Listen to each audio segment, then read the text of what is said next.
Good evening. Day and night, American youth are enticed by electronic visions of a world so violent, sensual, and narcotic that childhood itself appears to be under siege. The images portrayed to the young through records, TV, videos, and films are so provocative. The parents are in an uproar, psychologists are warning of dire consequences, and entertainment producers are fearful of threats to free speech and nationwide record boycotts. Public pressure has already forced the $4.3 billion a year recording industry to voluntarily slap parental guidance stickers on records and tapes. The conflict over what is suitable entertainment for 66 million Americans under the age of 19 engages politicians, senators' wives, parents, and major rock stars. Tonight on School Beat, we'll examine that conflict with Frank Zappa, an outspoken opponent to any form of abridgment of First Amendment rights, Jim Hodson, producer of Real Videos, and Norma Downs, Communications Commissioner of the California State PTA. Stay tuned as School Beat debates the crusade launched against porn lyrics that is forcing a showdown with the record industry. We'll be right back after the break. Porn lyrics and the possible censorship. I'd like to read to you some lyrics from Darling Nikki. I know a girl named Nikki, I guess you could say she was a sex fiend. I met her in a hotel lobby masturbating with a magazine. She said, how'd you like to waste some time? And I could not resist when I saw Little Nikki Grind, or from Prince's album, Oral Sex and Incest. My sister never made love with anyone but me. Incest is everything it's said to be. Is that pornography? Is it necessary? Well, that would be the I only read you the ones I could read aloud. Right, right. The thing, well, pornography, I think, is a word that is very hard to define.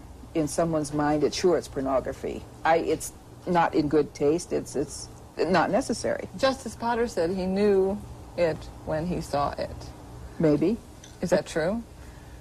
I don't know that you'd even have to see it. Hearing it is it's not a good feeling that comes with hearing something like that. And kids develop their patterns of living by everything that they see and hear and feel, and it would seem that this would be pretty confusing. Is it confusing, Frank?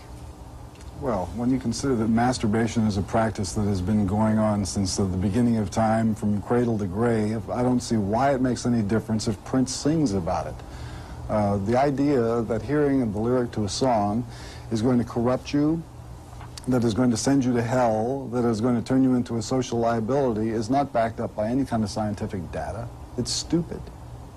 And you would not be in favor of any kind of censorship of rock lyrics or censorship thereof? I'm not in any favor kind of censorship of any description. Well, censorship is not what we're talking about, though. Well, yes, we are. Sort of? Well, yes, we are talking about the possible censorship of rock videos, of rock lyrics, and the movement that is in Washington to bring about that censorship in order to take lyrics, such as I've just read to you, off the air. Am I not discussing this correctly? Am I not stating the your case? opening statement that's setting up the show is the same kind of confusing stupidity that has been attendant to this issue since the ladies went into business May 14th, 1985. How do you define it then? Well, first of all, you should be real specific. If we're talking about words, don't stick the videos in there. Don't spread it out like a cow flop across the whole spectrum of human entertainment experience. When I say they, the PMRC has created the illusion that a connection between lyrics to a song and strange social behavior is something that has to be pinned on people in a specific industry. And then they talk about videos and films and stuff on the sideline to emphasize this pornographic aspect. And it's a con job. It is simply not real. But MTV uses the combinations of videos and the rock lyric music. That's another issue, though. The original issue was words. We're talking about words. Let's go to words. And the words are visible in the songs, too. I mean, it's just visual music. Yeah, but I'm talking about specifically what the PMRC did in their campaign. They started the scare campaign that words will make you do bad things, okay? And then got on television for two reasons. One, because videos existed. You could take a video and you could cut up pictorial videos and make a nice little bumper to start your news story off, and then the announcer would say, look at this, you decide whether the words are going to hurt you. But it's always, look at this, now decide about the words. If there weren't any videos to dramatize it for television, they wouldn't have gotten the kind of coverage on the nightly news that they got. I sort of disagree with that statement only because I think that the PTA, and I'm not going to state the case for them, has been on this issue for many, many years. In my opinion, at least one. Well, in my opinion, it got the coverage that it did because you had a couple of senators' wives involved. Well, I was going to say that's another reason why they got coverage, but it wouldn't have been as extensive if the news itself hadn't have been pictorial. Of course they would have gotten on the news because they're senators' wives. Yes. Okay? That's obvious. But the reason it got so much exposure on the media is because it sells deodorant. It's a catchy, flashy little news story. You can stick it in every 5 o'clock news, and look at this, now you decide. And it's a joke. Jim, how do you see the issue? Well, I think that's kind of a smokescreen because, I mean, even if it's visual or not, the lyrics speak for themselves. I mean, that's like the quote you mentioned. I don't want to listen to that kind of stuff. And while I think he has the right to say it, it scares me that he would, and that people would produce it as a record company, and then people would buy it too, and it would get airplay. It gets radio airplay. But if we were to put labels on record albums, wouldn't that indeed stifle creativity? Wouldn't that indeed make a whole different music industry than the one that we have? I think it would change it a little bit. Once again, the precedent would be motion pictures. Producers purposely make films to be rated R because they make more money. And the record industry tends to say, well, no one will buy them if they're rated R, but I think it's just the opposite. If you rate a record R, say this is bad, people will automatically want it more. And that's just a sad statement on society today. But well, would you rate some of the lyrics that I read and some of the others that I didn't rate? Would you rate them R? Would you rate them X? Would you rate them at all? Well, if there was a rating system, they would be rated R and X. But I think the answer is to have the lyrics printed on the outside of the albums, kind of like a food item. If you want to know what's inside, you read the label and see the ingredients. Because if I want to eat healthfully, I want to know what I'm eating before I buy it. Would you object to that, Frank? Well, here's what the problem is. First of all, you're still confusing the issue because the agreement has already been reached and it does not include a rating system. There's no R, no X, no G, no PG. The agreement reached on November 1st, according to the Associated Press Wire report, says the record industry and the PMRC and the PTA have come to an agreement. Here's what the agreement contains. That the parents groups will have no control over saying what is explicit. Gordikoff said, what's explicit is explicit. The agreement also states that the record industry will make the decision as to what gets the warning. The warning says this, explicit lyrics, parental advisory. There's no R, PG, or anything like that. That's all it is. Furthermore, it states that any artist who has contractual control over his album packaging is free to ignore the understanding. So that means he doesn't have to stick it on there if he wants. Basically, what has been agreed to is face-saving PR. The record industry did the PMRC and the PTA a big favor by agreeing to this non-binding nothingness so that the ladies could look like they accomplished something. Basically, they have accomplished nothing except to confuse the American public with this. And it's continuing here. You're still talking about R, PG, and the rest of this stuff. It didn't happen. All right, well, he's just accused you of nothingness now. Would you rather have legislation then? No, I'll fight it all. You know, but the fact of the matter is, what occurred at that press conference was a scam, and the Los Angeles Times left out the 2 lines from the Associated Press wire report that tells you that nothing really happened. Well, but it is happening. Every time a parent picks up a record that has the lyrics printed on it, that parent has the privilege then and the right to refuse a young child having that record in the home. As the children get older, sure, they're going to make up their own minds about what they buy, but by this time they will have recognized what the parents' values are and hopefully go along with them.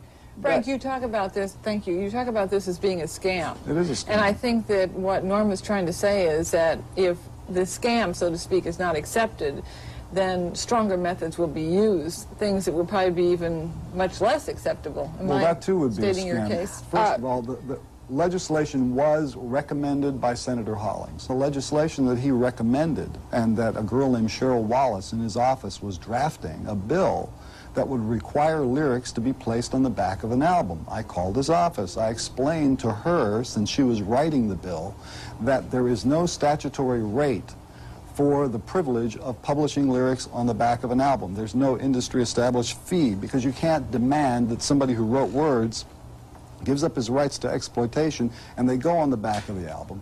And so I had researched it because I recommended that at the Senate hearing. I said, if you had to choose between a third party deciding what does it contain and rating it, or somebody reading the lyrics, obviously it would be better for the person to read the lyrics and make up their own mind. I recommended it at that time, but I also stated that whoever has written those lyrics needs to be paid for it. They're not always owned by the record company or by the person who's singing the record. Those are owned by third and fourth parties. Thank you very much. I just have to interrupt for 1 second. We'll be right back after the break, and we'll discuss more about porn lyrics. Stay with us.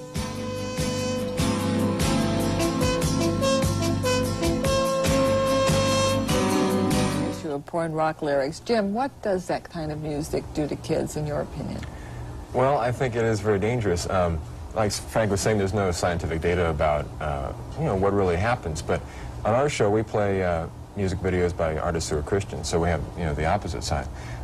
We get a lot of letters from people who say, hey, my life has really been affected by the negative aspects of these lyrics, and now my life has been changed because of what these Christian artists are saying. A girl wrote to me saying, hey, I saw a video on your show that changed my life. She was being pressured into having sex with her boyfriend, and she changed her mind because of a video we played. Music is like a knife. It can be used by a murderer, Richard Ramirez, to kill people, or it can be used by a surgeon to heal people. And we're talking about some of these really explicit lyrics. That's kind of the minority. I think the real danger is in the vast majority of lyrics that are just slightly off-center. Things like Madonna saying, get into the groove, you got to prove your love to me. Things like that don't sound really obscene, but they have even a greater negative impact because they're subtle. But, is there any real chance in today's world that we're going to change the music that's played, or the music, in a sense, that's bought by the young people? No, I'm an optimist, but I think our society is that way, and the artists are reflecting that, and they're trying to be more shocking, and therefore they push back the limits and make it the standard. I think the responsibility is with the record companies to say, hey, shape up here. But then, Frank, wouldn't you have control by the record companies of the artists if indeed you took that policy? First of all, you have control of the record companies by the artists now. Okay. The control is called the dollar. The artist doesn't get signed unless the record company thinks they can make money. The record company is a bank. They advance the money to make the album. If there's a sufficient amount of pressure on the record company to behave in a certain way, you're going to have conflicts in the executive suite where a guy will decide, I know if I sign this group and we let them do what they normally do, that we're going to sell a certain amount of records, or if I sign, or if I don't sign that kind of a group and sign only Christian rock, which will appease only these Christians who are very upset about this thing, that we're probably going to sell plenty of records of a Christian rock nature to a Christian rock audience, and everything should be that way, you're going to have those kind of mental conflicts in the executive suite. So the judgment call cannot be made, in other words, by record companies, record producers, or artists. In other words, you're saying that judgment call is made by the dollar. That is the ultimate call. If they think they can make more money by recording only Christian rock, which is not well defined yet as an art form or even acceptable to some people from the Christian perspective, if you know about Freedom Village in Lakemont, New York, a detox center where parents send children to be cured of rock addiction, run by Pastor Fletcher A. Brothers. Yes, I've received their information, a fascinating place. He sent me a list of about this long of all the offending artists. He calls it all murder music. Oh. And, boldface capital letters. Some of the people on his list include Stevie Wonder. And the reason he's on there is because he has something about astrology in his album. John Denver is on there because he went through Est. Boy George is on there because not only does he want to be neither male nor female, but it claims that his albums promote Hinduism. So you have if you're going to just go purely Christian here, you're going to have to deal with the Christian extremes too. So a record company executive is going to say, if I must appease to the Christian contingent who want no sex and only certain points of view, which of these strange points of view do I deal with?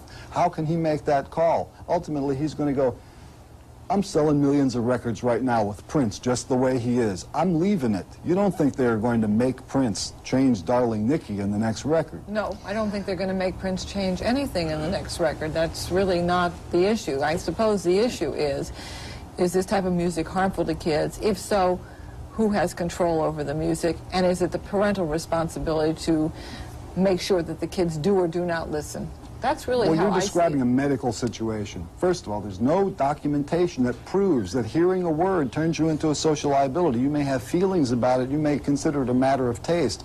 But unless there is scientific evidence that says if a person hears a song about masturbation, it's all over.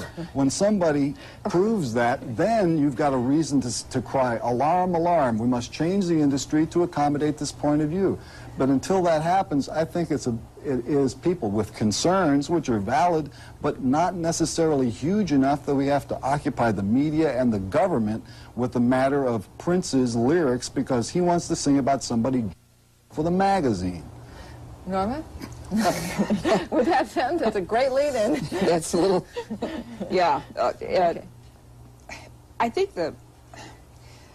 my point of view comes from the point of view of all kids.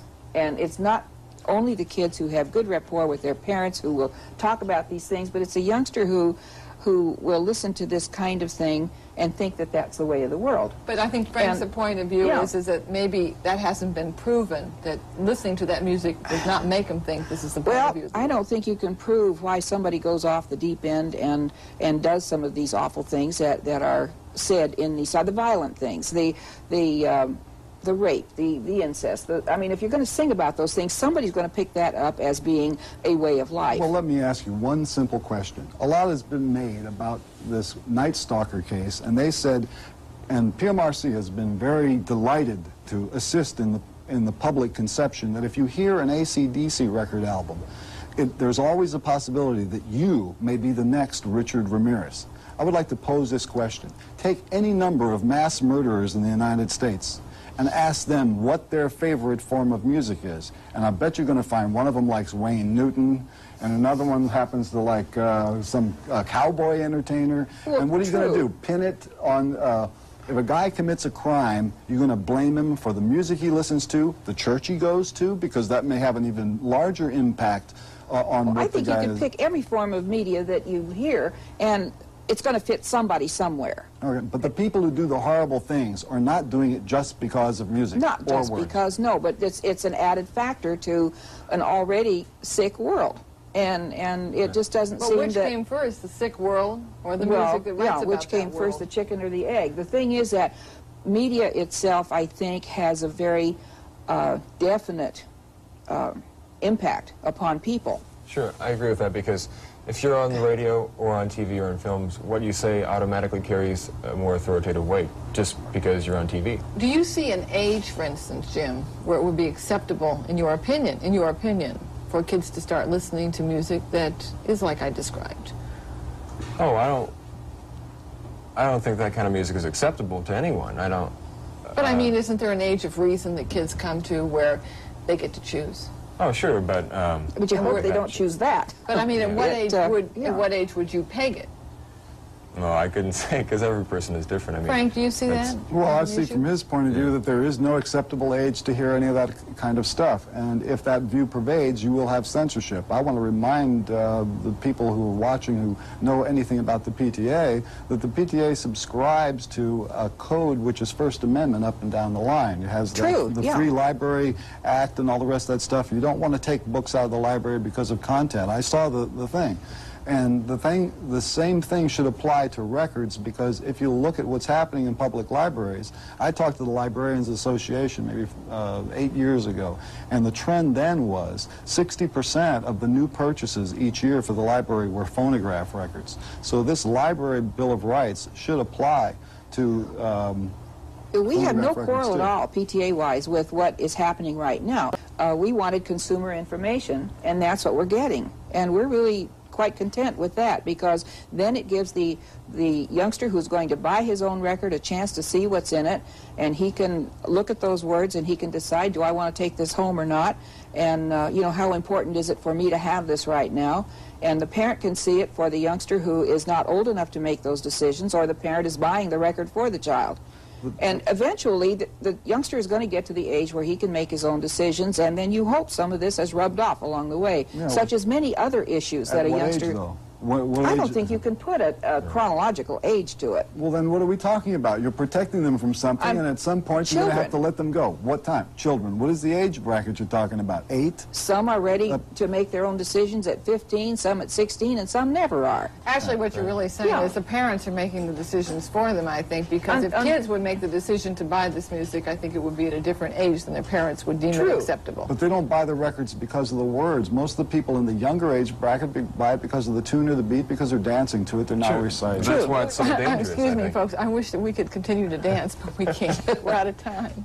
Please stay with us. We'll be right back at the Scooby Mailbag. Welcome back. The discussion tonight on the censorship of rock lyrics was certainly an exciting and heated one. But the final decision on whether or not albums are labeled explicit lyrics parental advisory rests with you, the public. So what do you think? Should recording companies set up a voluntary censorship board in conjunction with their artists? Or is it truly an infringement of First Amendment rights and creative expression? Why don't you share your thoughts with us? This is School Beat for this Sunday night. Roberta Weintraub reporting from Los Angeles. Thanks so much for joining us. I hope to see you next week. Good night.